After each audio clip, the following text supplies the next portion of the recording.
Hello everyone, welcome to Ask Nutritionist Deepa's whole food plant-based no oil cooking segments, and today we are celebrating Black History Month by cooking one of the African dish called Domodah. You may have also heard about a recipe called mafe, which is they are all very similar, and this recipe was suggested to me by my dear friend Meryl, where we just talked about all the different ingredients and the depth and the history behind African cuisine and its integration in American culture.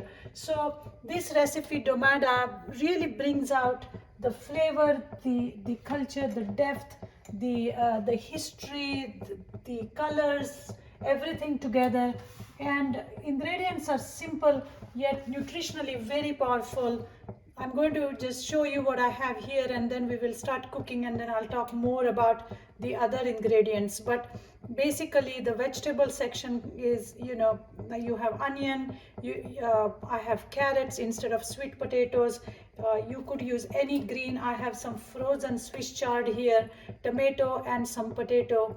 You can of course add sweet potato, you can add any kind of yam, because remember the African cuisine is very rooted in root vegetables, like tubers and squashes and wonderful gourds. So any gourd, or in fact I have some butternut squash.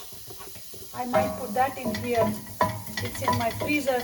But I'm going to start by sauteing the onions. And again, I'm not using any oil, but no big deal, because this technique really works when you are sauteing the vegetables.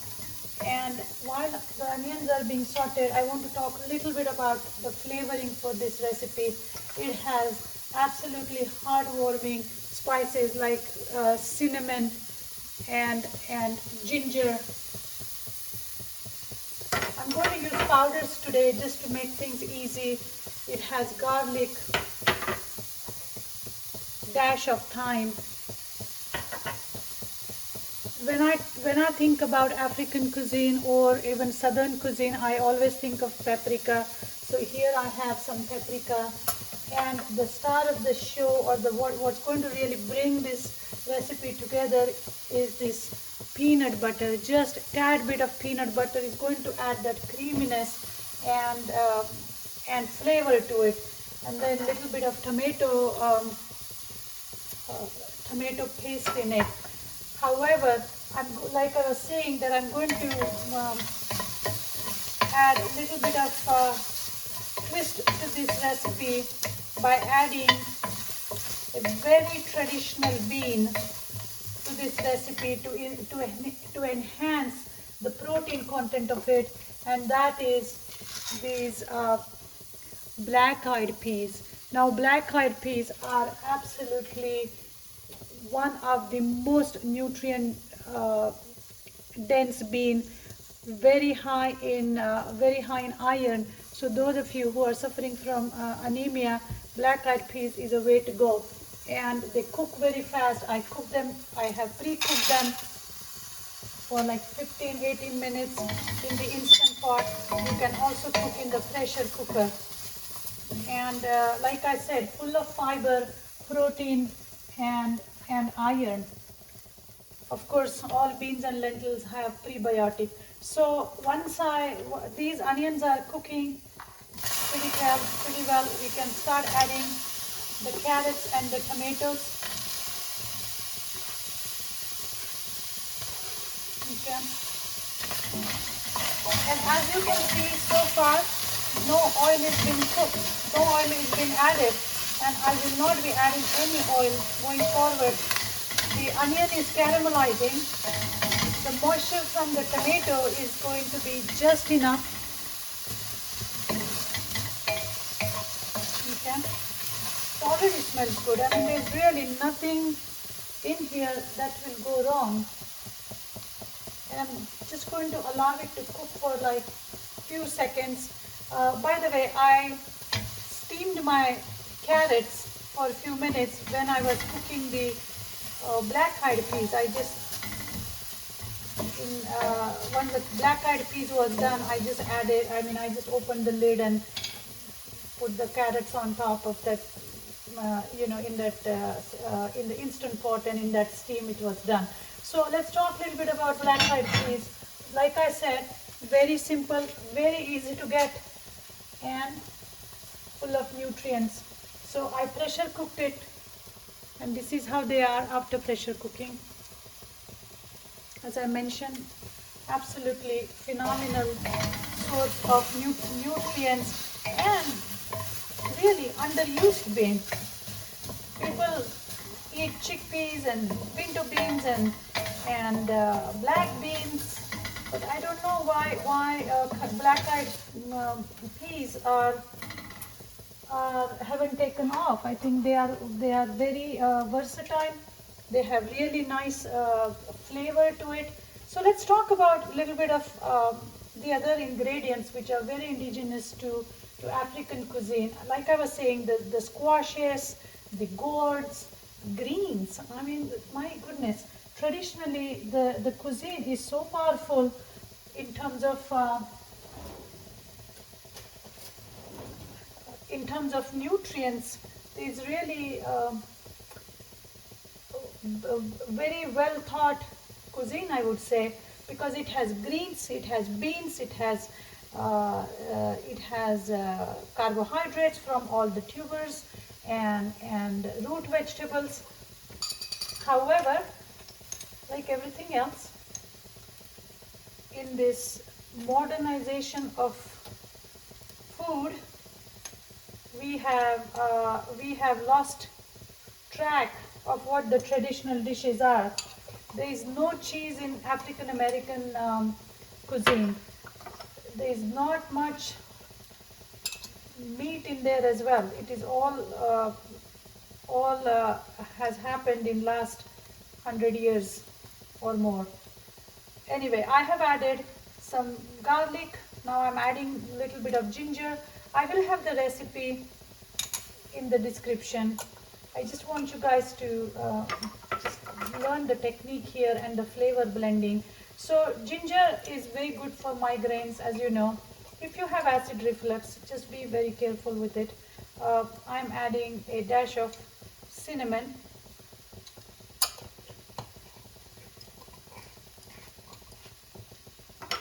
And we are going to add thyme at the end. So once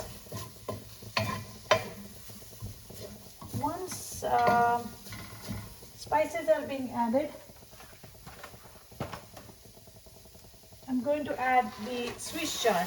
Now this is the green, and those of us who eat plant-based diet and those who don't eat plant-based diet are always wondering, where are we getting our calcium from, our iron from? Well, when you eat diet which is rich in greens and beans, and I'm not talking about some lettuce type greens here, I'm talking about Swiss chard, turnip greens.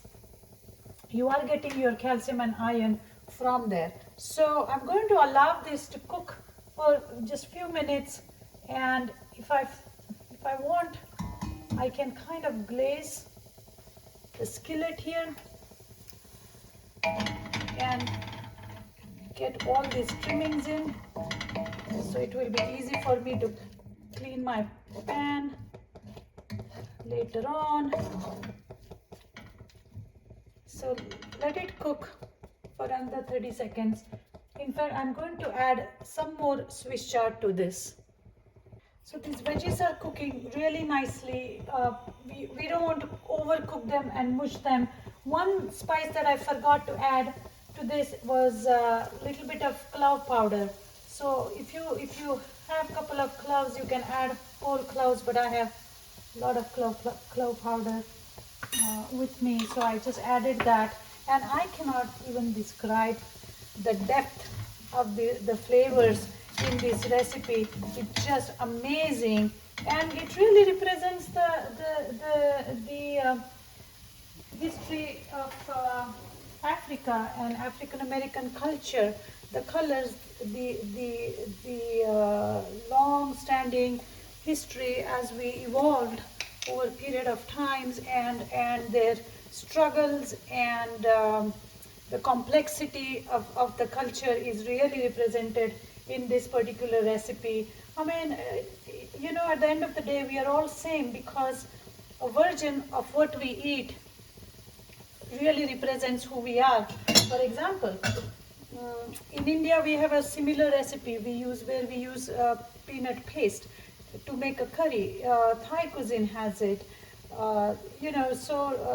South American cuisine, Mexicans, all these cultures use some shape or form of herbs and spices and vegetables, and come up with recipes. So the food culture really represents who we are and how similar we are on many levels, and it really ties us together. So I'm adding not too much, maybe a tablespoon of peanut butter here, and that's going to be enough, because you don't want to overload it with the peanutty flavor, because I really want to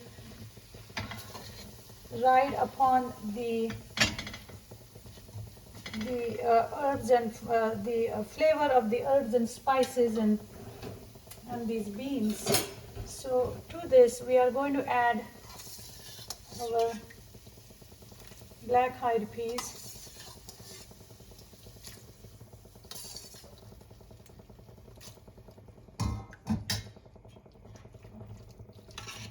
And this is going to come together very nicely. Now, by adding black-eyed peas, we just elevated the nutritional profile of this dish. You could add tofu if you want. If you can add chickpeas, you can add any other bean or legume that you want. I just thought to honor the culinary traditions of African American cuisine, and to celebrate the Black History Month, I would add black-eyed peas, because they are very traditional to Southern cuisine. By the way, I added paprika, just a little bit of that, and last but not least, a nice hip of tomato paste. Okay, so,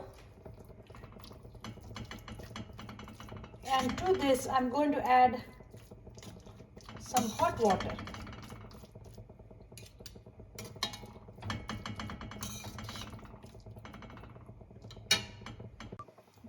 Okay, so this stew has been simmering. Our Domodah stew has been simmering for a few minutes now, and it really doesn't need much cooking at all.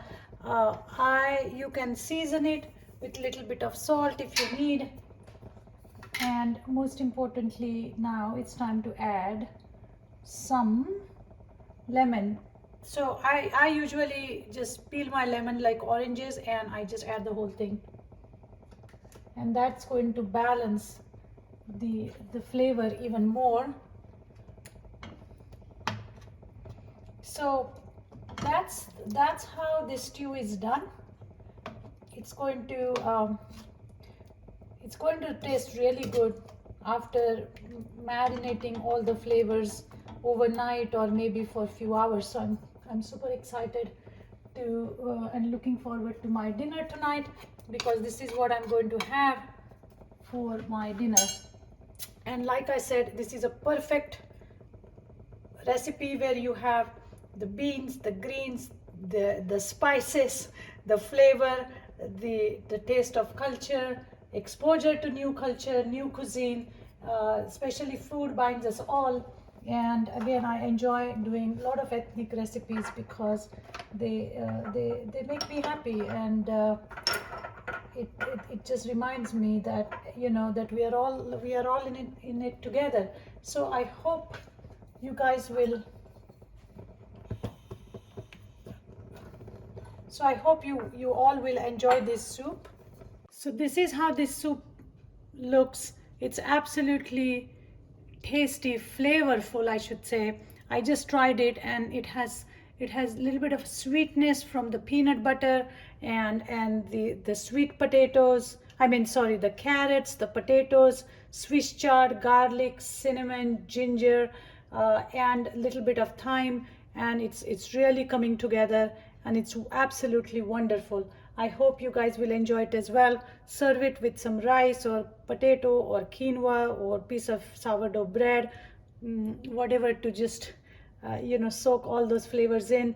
Until then, stay well, stay healthy, stay in touch, and keep your questions and comments coming. I really enjoy them, and I thank you all for supporting me. Thank you.